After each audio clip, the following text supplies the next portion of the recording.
camarades membres des différents gouvernements de l'AES, chers participants donc au premier sommet des chefs d'État de l'AES, bonjour. C'était un immense plaisir et un honneur de nous retrouver ici aujourd'hui, une date bénie, une date mémorable, le 6 juillet 2024, ici à Niamey. Avant tout propos, rendons grâce à Dieu qui a permis donc que ce jour soit. Nous lui disons merci pour tout ce qu'il a pu faire pour nous jusqu'aujourd'hui et tout ce qu'il fera pour le peuple de l'AES. Permettez-moi également de rendre hommage au peuple nigérien. Ce peuple qui a tant souffert depuis l'avènement du CNSP et qui continue de rester debout. Merci aux Nigériens qui nous ont réservé un accueil chaleureux hier lorsque nous avons foulé le sol de notre patrie ici. Vous êtes plus que des amis, vous êtes plus que des voisins, vous êtes nos frères, vous êtes nos sœurs. Parce que la fraternité va au-delà de l'amitié ou du voisinage. Nous avons le même sang qui coule dans nos veines. Dans nos veines coule le sang de ces vaillants guerriers qui ont combattu et qui ont réservé ces terres que nous appelons Mali, Burkina et Niger. Dans nos veines coule le sang de ces vaillants guerriers qui ont aidé le monde entier à se débarrasser du nazisme et de beaucoup d'autres fléaux. Dans nos veines coule le sang de ces vaillants guerriers qui ont été déportés d'Afrique vers l'Europe, l'Amérique, l'Asie ou je ne sais encore, et qui ont contribué à construire ces États pendant l'esclavage. Dans nos veines coule le sang d'hommes dignes, d'hommes robustes, d'hommes debout. Et pour cela, soyons-en fiers et soyez remerciés d'être ressortissants de l'AES. L'Afrique, ce continent qui a tant souffert et qui continue de souffrir du fait des impérialistes. Ces impérialistes n'ont qu'un seul cliché en tête. L'Afrique est l'empire des esclaves. C'est comme ça qu'ils voient l'Afrique. Pour eux, les Africains les appartiennent. Nos terres les appartiennent. Nos sous-sols les appartiennent. Ils n'ont jamais pu changer de logiciel jusqu'à aujourd'hui. C'est déplorable. Mais comment procèdent-ils? C'est malheureusement depuis donc ces années 60 où ces simulacres d'indépendance ont été donnés à l'Afrique.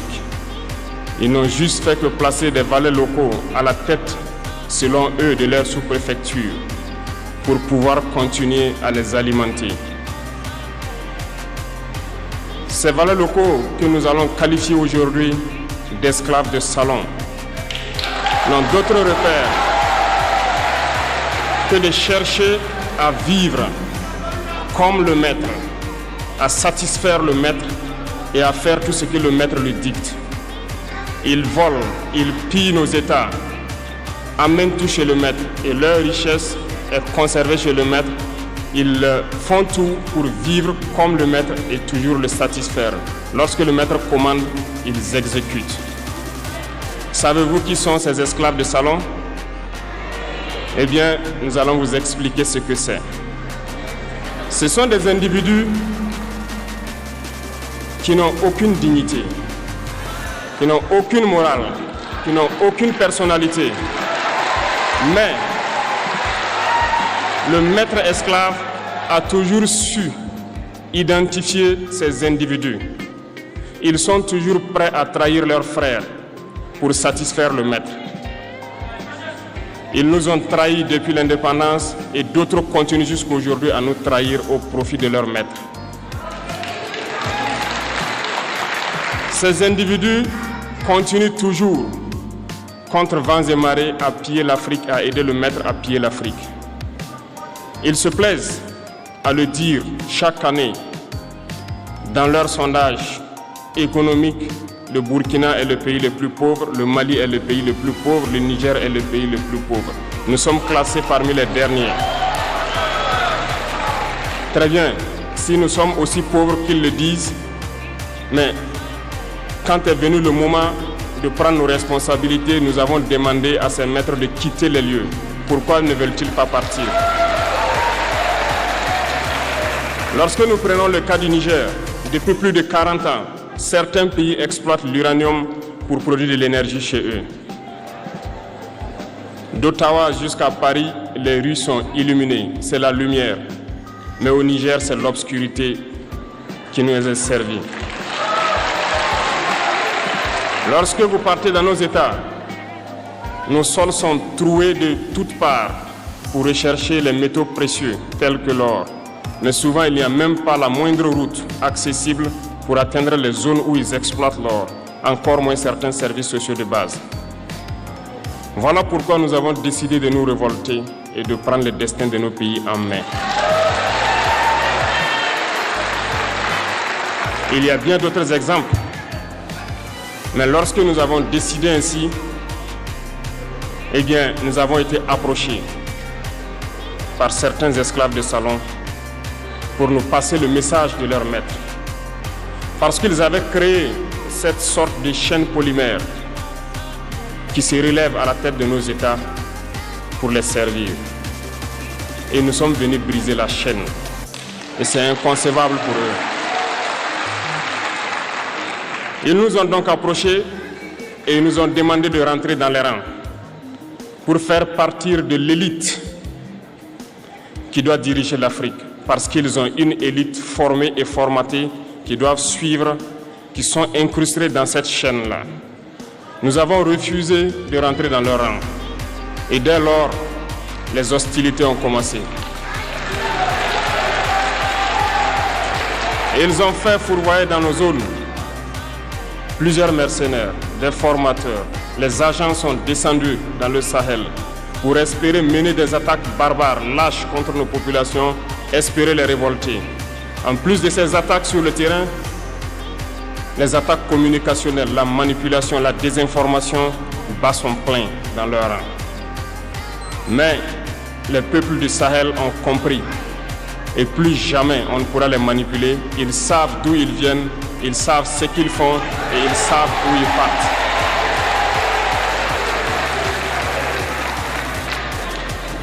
Nous n'allons plus permettre cela.